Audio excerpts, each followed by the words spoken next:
दोस्तों, Khan chemistry line YouTube channel में आपका स्वागत है। हमारा जो चैप्टर कंटिन्यू चल रहा है वो एल्कोहल फिनोल ईथर। उसमें हम एल्कोहल की बात कर रहे थे। एल्कोहलों की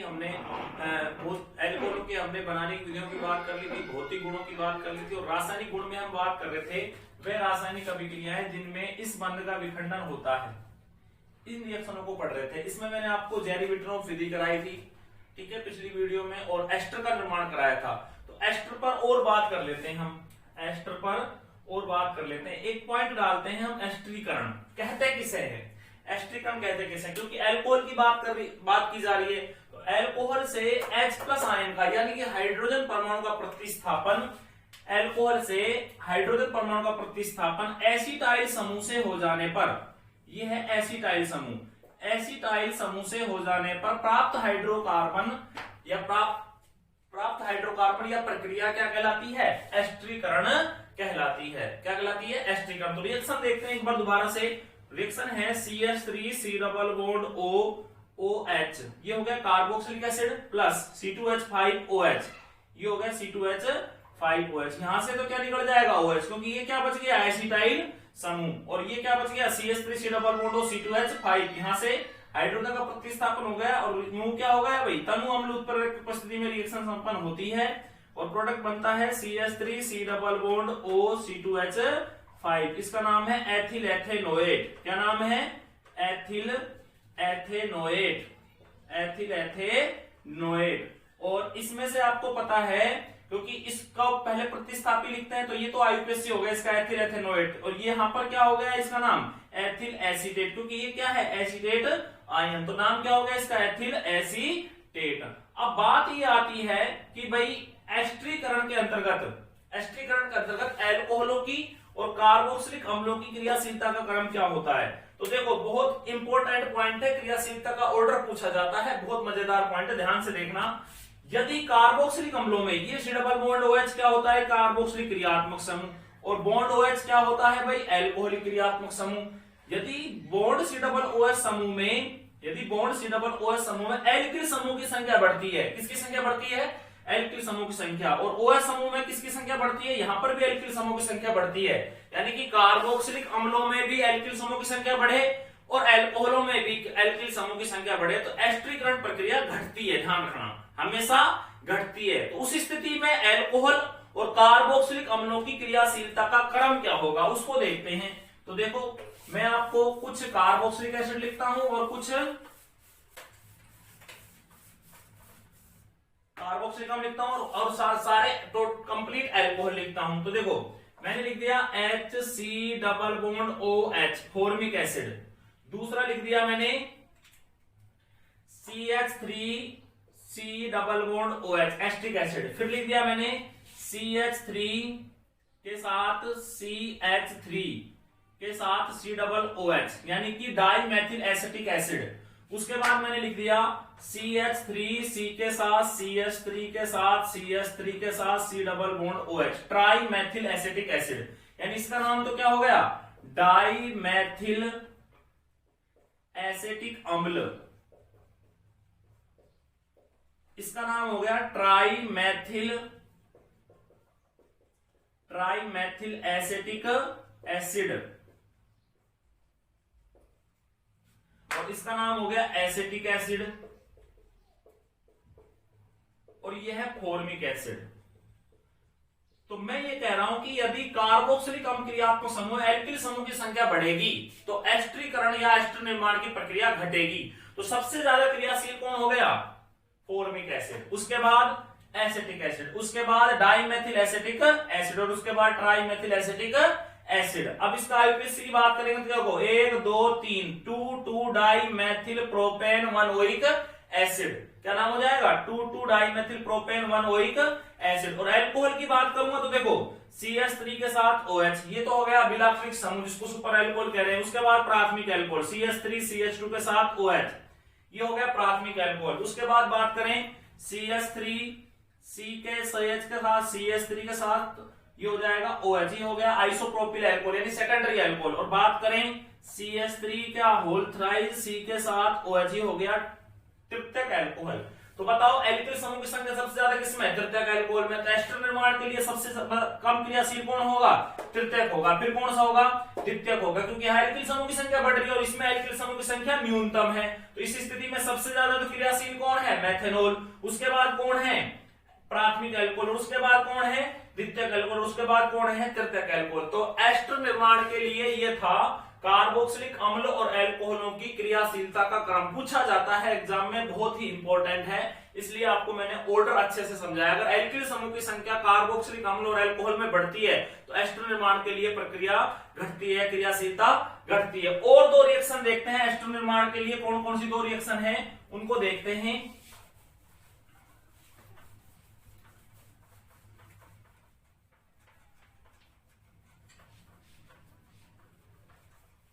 देखो, यदि एल्कोहल की क्रिया अम्ल के व्युत्पन्न अम्ल डेरिवेटिव कितने होते हैं? 4 होते हैं। अम्ल के डेरिवेटिव कितने होते हैं? 4। पहला होता है एसिटिक एनहाइड्राइड, दूसरा होता है एस्टर, तीसरा होता है अम्ल एमाइड और चौथा होता है अम्ल हैलाइड। तो मैं चारों को लिख देता हूं एक बार। एक तो होता है अम्ल एनहाइड्राइड, जिसका फंक्शनल ग्रुप होता है C double bond O C double bond O, ठीक है। दूसरा होता है अम्ल एमाइड, इसका फंक्शनल ग्रुप होता है C double bond O NH2। तीसरा होता है अम्ल हैलाइड, इसका फंक्शनल ग्रुप होता है C डबल बॉन्ड O के साथ X। और चौथा होता है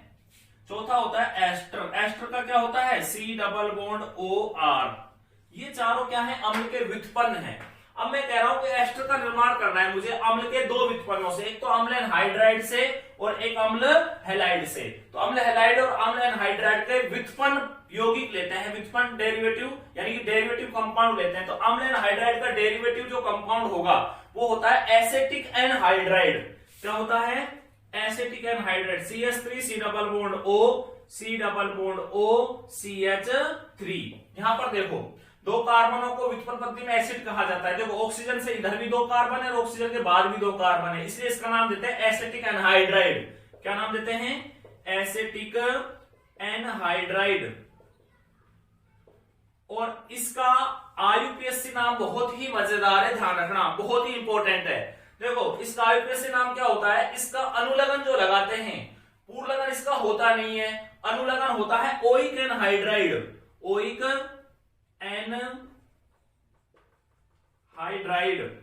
एनहाइड्राइड क्या होता है? अब देखो, इधर भी कितने कार्बन है? 2 कार्बन, इधर भी कितने कार्बन है? 2 कार्बन। तो इसको भी क्या लिखेंगे? एथेनोइक। और इसको भी क्या लिखेंगे?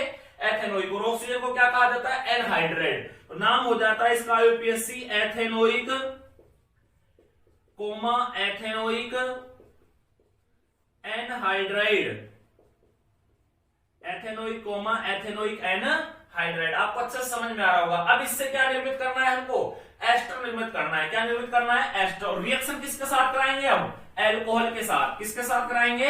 एल्कोहल के साथ। तो एल्कोहल के साथ रिएक्शन करा देते हैं। देखो, H के साथ OC2H5 मैंने ले लिया प्राथमिक एल्कोहल एथेनॉल। तो यहां से क्या हो जाएगा? देखो, एसिटिक एसिड हो गया बाहर। क्या हो गया? Acetic acid. रिएक्शन किसकी प्रेजेंट में होती है? ये प्रीडिन की प्रेजेंट में होती है। और प्रीडिन क्या होता है? C5H5N। नाइट्रोजन पर क्या पाए जाते हैं? Lone pair. ठीक है। अब देखो, यहां से क्या बचा? CH3 C double bond O C2H5 निर्मित हो गया एस्टर। और साथ में क्या निकल गया? Acetic acid. ठीक है। तो इससे तो अम्ल के व्युत्पन्न एसिटिक एनहाइड्राइड से किसका निर्माण हो गया? एस्टर का निर्माण हो गया। किसका निर्माण हो गया? एस्टर का। मजेदार रिएक्शन थी, अच्छी रिएक्शन है, इंपॉर्टेंट है। रिएक्टेंट देते जाते हैं, प्रोडक्ट पूछा जाता है कि वह प्रोडक्ट क्या बनेगा। अगला हम बात कर रहे थे अम्ल हैलाइड। अब देखो, इसका मैंने IUPAC भी बताया, आपको व्युत्पन्न नाम भी बताया। अब इसी में मैं ले लेता हूं अम्ल हैलाइड। अम्ल हैलाइड में जो डेरिवेटिव हाइड्रोकार्बन लेंगे वो होता है एसिटिक, वो होता है एसिटिक अम्ल। क्या होता है? एथेनोइक अम्ल या एसिटिल क्लोराइड। क्या होता है? एथेनोयल। देखो, ये होता है अम्ल हैलाइड। और अम्ल हैलाइड का क्रियात्मक समूह कौन सा होता है? C डबल बॉन्ड O के साथ X। अब इसमें क्या लेंगे हम, C डबल बॉन्ड O के X के स्थान पर ले लिया मैंने Cl, और ये हो गया CH3। इसका नाम होता है एसिटिल क्लोराइड, एसिटिल क्लोराइड। और इसकी रिएक्शन किसके साथ कराएंगे, एल्कोहल के साथ, C2H5 प्राथमिक एल्कोहल। वही किसकी प्रेजेंट में होगी, पिरिडिन की उपस्थिति में होगी। तो माइनस क्या निकल जाएगा, HCl निकल जाएगा। पिरिडिन जो निकलने वाला HCl उसको क्या कर लेता है, अवशोषित कर लेता है। अब देखो इसका तो व्युत्पन्न नाम तो क्या है, एसिटिल क्लोराइड, और IUPAC नाम इसका होता है, इसका अनुलग्न लगाते हैं OL हैलाइड। क्या लगाते हैं, OL हैलाइड। बहुत ही इंपॉर्टेंट IUPAC, ध्यान रखना। कितने कार्बन है यहाँ पर, दो के लिए क्या आएगा, एथेनोयल। भाई एथेन में ऑयल जोड़ा, क्या नाम हो गया, एथेनोयल। और Cl क्या बचा, क्या नाम लिखेंगे, एथेनोयल क्लोराइड। अब यहां से जब माइनस HCl हो जाएगा तो क्या बचेगा, देखो CH3 C double bond O acetyl समूह हो गया, और बचा क्या, OC2H5। तो क्या निर्मित हो गया भाई, एस्टर निर्मित हो गया। क्या निर्मित हो गया, एस्टर। क्लियर। तो इस दोनों से अम्ल के व्युत्पन्न किस किस से, एसिटिल क्लोराइड से और एस्टिक एनहाइड्राइड से, दोनों से भी क्या बना, एस्टर निर्मित हुआ। किसकी उपस्थिति में हुआ, पिरिडिन उत्प्रेरक की उपस्थिति में रिएक्शन संपन्न होती है। ठीक है। और एस्टर निर्माण की प्रक्रिया मैंने आपको बता दी कि अल्कोहल से H+ आयन का या हाइड्रोजन परमाणु का प्रतिस्थापन एसिटाइल समूह से हो जाने की प्रक्रिया क्या कहलाती है, एस्टरीकरण कहलाती है। 1 नंबर में पूछ ली जाती है बोर्ड एग्जाम में कि एस्टरीकरण किससे कहा जाता है। ठीक है। अब ये रिएक्शन हो गई कंप्लीट की जिनमें ROH यानी इस बंध का विखंडन होता हो। अब हम उन रिएक्शनों को पढ़ेंगे जिनमें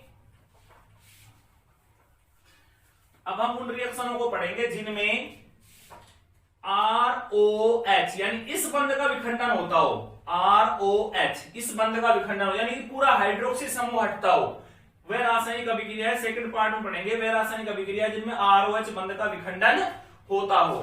तो देखते हैं वो रासायनिक अभिक्रियाएं कौन कौन सी। सबसे पहले तो इन रासायनिक अभिक्रियाओं के लिए एल्कोहलों की क्रियाशीलता का क्रम क्या होगा।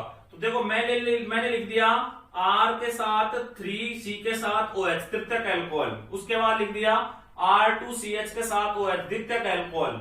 उसके बाद लिख दिया R के साथ CH2 के साथ OH प्राथमिक एल्कोहल। उसके बाद लिख लिया ROH। ठीक है, अभिलाक्षणिक समूह। अब देखो यहाँ पर एल्किल समूह की संख्या कितनी है, 3। तो मैं इसको ओपन करके लिख देता हूं, R के साथ OH। ठीक है। यहाँ पर एल्किल समूह की संख्या कितनी है, 2, RCH के साथ OH। और यहाँ पर देखो अब यहां से समझ में आ जाएगा एल्किल समूह की कैसा प्रभाव है, +I प्रेरणिक प्रभाव। और प्रेरणिक प्रभाव का मतलब होता है सहसंयोजक बंध के इलेक्ट्रॉनों को देने की प्रवृत्ति। तो यहाँ पर 3 डिग्री जो कार्बन है, तृतीयक जो कार्बन है उस पर इलेक्ट्रॉन डेंसिटी बढ़ेगी, और इलेक्ट्रॉन डेंसिटी बढ़ेगी यानी कि भामाशाह कितने हैं, देने वाले 3 हैं, और लेने वाला कौन है, OH-। तो आसानी के साथ कौन हट जाएगा, पूरा OH- हट जाएगा, क्योंकि कार्बन की इलेक्ट्रॉन डेंसिटी बढ़ रही है, घनत्व बढ़ रहा है, तो आसानी के साथ कौन हटेगा, OH। लेकिन यहाँ पर इलेक्ट्रॉन डेंसिटी नहीं बढ़ रही, इसलिए सबसे ज्यादा OH किससे प्रतिस्थापित होगा, तृतीयक एल्कोहल से, उसके बाद द्वितीयक से, उसके बाद प्राथमिक से, उसके बाद ROH से। इसका मतलब इन रासायनिक अभिक्रियाओं के लिए एल्कोहलों की क्रियाशीलता का क्रम क्या हो जाएगा, जो ROH वाली रासायनिक अभिक्रियाएं थी उनके विपरीत हो जाएगा। समझ में आ गई बात। वहां से तो कौन हटा था, H हटा था। उस समय तो क्रियाशील कौन था, ROH। अब कौन है, तृतीयक एल्कोहल क्रियाशील होगा। तो वे रासायनिक अभिक्रिया जिनमें ROH यानी कि इस बंध का विखंडन होता है, उन रासायनिक अभिक्रियाओं के लिए एल्कोहलों की क्रियाशीलता का क्रम ये होगा। अच्छे से क्लियर हो गया, समझ में आ गया। अब रिएक्शन देखते हैं कौन कौन सी रासायनिक अभिक्रियाएं होती हैं। तो देखते हैं रिएक्शन कौन कौन सी होती है। सबसे पहले मैंने आपको ल्यूकास रिजेंट पढ़ाया था, हेलो एल्केन और हेलो एल्केन। ल्यूकास रिजेंट क्या होता है, ल्यूकास रिजेंट क्या होता है भाई, शुष्क ZnCl2 और प्लस सांद्र HCl के मिश्रण को क्या कहा जाता है, ल्यूकास अभिकर्मक। अगर मैं रिएक्शन किसके साथ कराऊं, ROH प्लस कंसंट्रेट HCl किसकी प्रेजेंट में, शुष्क HCl की प्रेजेंट, शुष्क ZnCl2 की प्रेजेंट में, तो प्रोडक्ट क्या बनेगा, RCl और प्लस में क्या निकलता है भाई, H2O। क्लियर। इसी प्रकार यदि ROH, क्योंकि OH हट गया, पूरा कंप्लीट क्या बन गया, हेलो एल्केन। अगर ROH की क्रिया मैं HBr के साथ कराऊं, इसमें लगभग 48% लिया जाता है, ये क्या प्रोडक्ट बनता है, RBr बनेगा, और क्या निकलेगा, H2O। अगर मैं ROH की क्रिया HI के साथ कराऊं, इसमें लगभग 85% HI का यूज किया जाता है, 85%। तो प्रोडक्ट क्या बनेगा, Ri प्लस में H2O, सबसे किसका प्रतिस्थापन हो रहा है, एक नाभिक स्नेही से दूसरा नाभिक स्नेही का प्रतिस्थापन हो रहा है, तो रिएक्शन वही आ गई, कौन सी, NSR, न्यूक्लियोफिलिक सब्स्टिट्यूशन रिएक्शन, नाभिक स्नेही प्रतिस्थापन अभिक्रिया। ये सारी अभिक्रियाएं हम पिछले चैप्टर में पढ़ चुके हैं, तो ध्यान रखना। टाबरियो ऑर्गेनिक केमिस्ट्री में एक रिएक्शन यदि किसी चैप्टर में बनाने की विधियों में आ रही है तो वही रिएक्शन दूसरे चैप्टर में उसके रासायनिक गुण में आएगी, ध्यान रखना। ये कॉम्बिनेशन होता है ऑर्गेनिक केमिस्ट्री का, तो आपको अच्छे से क्लियर होगा। मैंने हेलोएल्केन में सारी रिएक्शन पढ़ा रखी है, अब ये कहां आ रही है, एल्कोहल के रासायनिक गुण में आ रही है, ठीक है। तो आगे बात करते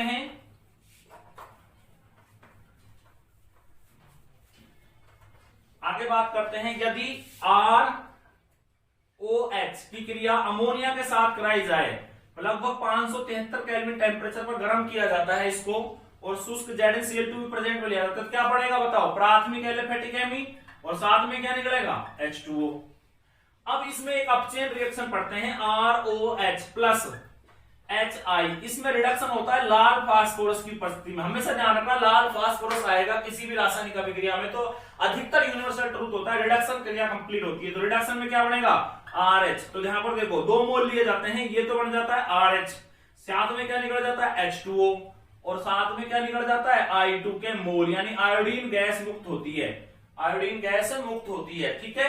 तो ये थी कौन सी रासायनिक अभिक्रिया है, ROH, यानी इस बंध का क्या होता हो, विखंडन होता हो, इस बंध का क्या होता हो, विखंडन होता हो। इन रासायनिक अभिक्रियाओं के लिए एल्कोहल की क्रियाशीलता का क्रम मैंने आपको पढ़ा दिया, कौन सा होता है सबसे ज्यादा, तृतीयक होता है, फिर द्वितीयक होता है, फिर प्राथमिक होता है, फिर अभिलाक्षणिक समूह होता है। अब मैं बात करूंगा, एक रासायनिक अभिक्रिया है निर्जलीकरण, क्या है, निर्जलीकरण, निर्जलीकरण, निर्जलीकरण, एल्कोहल की बात हो रही है, तो एल्कोहल की बात करें तो एल्कोहल के आधार पर डेफिनेशन दे देते हैं, एल्कोहल से जल का निष्कासन क्या कहलाएगा, निर्जलीकरण कहलाएगा। वैसे सामान्यतः तो कहा जाता है यौगिक से जल का निष्कासन क्या कहलाता है, निर्जलीकरण। देखो मैंने आपको बताया विहाइड्रोहेलोजनीकरण, हाइड्रोजन हैलाइड का निष्कासन विहाइड्रोहेलोजनीकरण।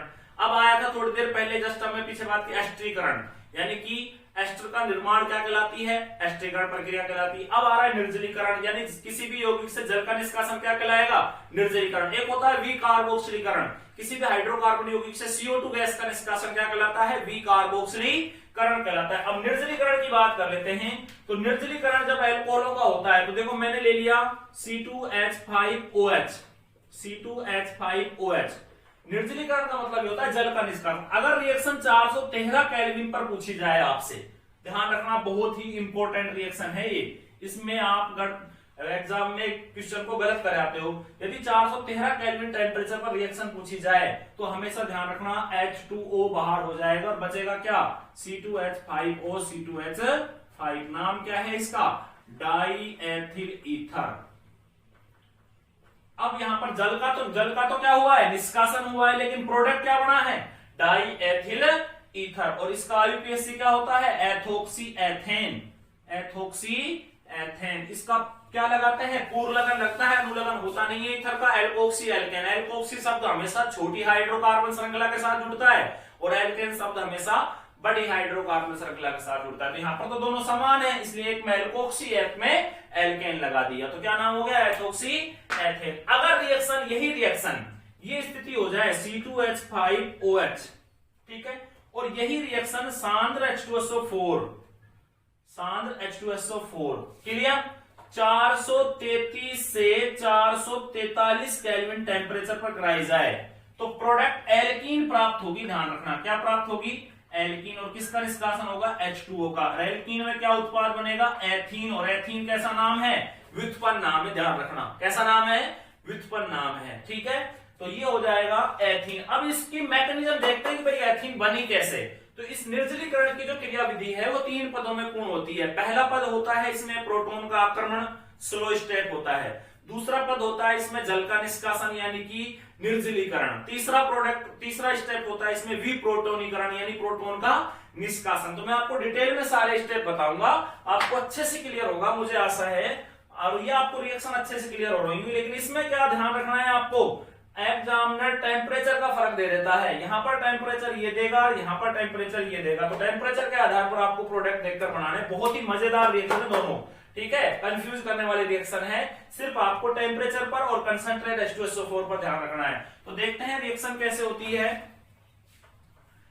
सबसे पहले तो मैं लिख देता हूं रिएक्शन को, मैंने अभी रिएक्शन लिखी C2H5OH, C2H5OH, इसका निर्जलीकरण कराया मैंने सांद्र H2SO4 433 से 443 केल्विन टेम्परेचर, प्रोडक्ट बना CH2 डबल बॉन्ड CH2 और किसका निष्कासन हुआ H2O का यानी एथीन का। अब इसकी क्रियाविधि पे ध्यान देते हैं, मैकेनिज्म पर, मैकेनिज्म को देखते हैं। मैकेनिज्म क्या होती है, सबसे पहले जो H2SO4 है स्टेप फर्स्ट में H2SO4 का विघटन होता है, भाइयों किसका विघटन होता है H2SO4 का, कैसे होता है H प्लस HSO4 माइनस, ये प्रोटॉन जो होता है, ये प्रोटॉन जो निष्कासित हुआ है या प्रोटॉन विघटित हुआ है, ये प्रोटॉन करता है एल्कोहल पर आक्रमण। तो सबसे पहले यहां पर लिख देंगे हम H प्लस का आक्रमण, H प्लस का आक्रमण। आक्रमण कैसे होता है देखो, C, इसको मैं खोल के लिख देता हूं, CH3CH2 ऑक्सीजन पर क्या पाए जाएंगे लोन पेयर, यानी C2H5OH हो गया ये। अब इस पर आक्रमण किसका होगा H प्लस का, यानी H प्लस किसको अपनी ओर आकर्षित करेगा, यानी कि इसको चाहिए बंद बनाने के लिए इलेक्ट्रॉन, तो किसके पास उपस्थित हैं ऑक्सीजन के पास लोन पेयर के रूप में उपस्थित हैं। तो इसका मतलब क्या हुआ, ऑक्सीजन से कौन इलेक्ट्रॉन लेगा H प्लस, और H प्लस इलेक्ट्रॉन जब लेगा तो उस स्थिति में रिएक्शन कैसी होगी रिवर्सिबल, प्रोडक्ट क्या बनेगा CH3CH2, ऑक्सीजन पर चार्ज कैसा आएगा प्लस, और इसके साथ कौन जुड़ गया हाइड्रोजन जुड़ गया। देखो ऑक्सीजन ने क्या कर दिया अपना लोन पेयर दे दिया, एक लोन पेयर इसके पास बच रहा है, एक लोन पेयर किसको दे दिया इसने हाइड्रोजन को दे दिया। तो जब ऑक्सीजन पर प्लस चार्ज आता है तो इसको कहा जाता है ऑक्सोनियम आयन, या इसको मैं कहूं प्रोटॉन युक्त एल्कोहल, प्रोटॉन युक्त एल्कोहल। क्लियर।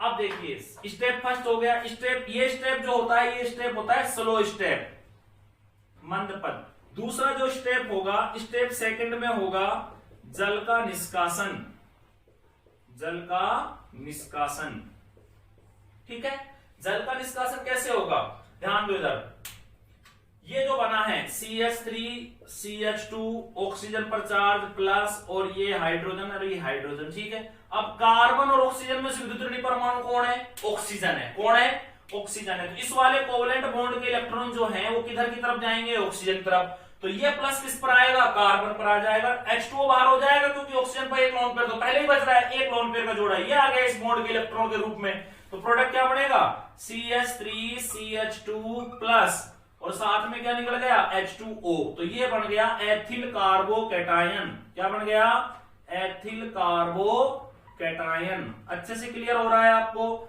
अब देखो ध्यान दो इधर, मैं इस रिएक्शन को ऊपर से समाप्त कर देता हूं।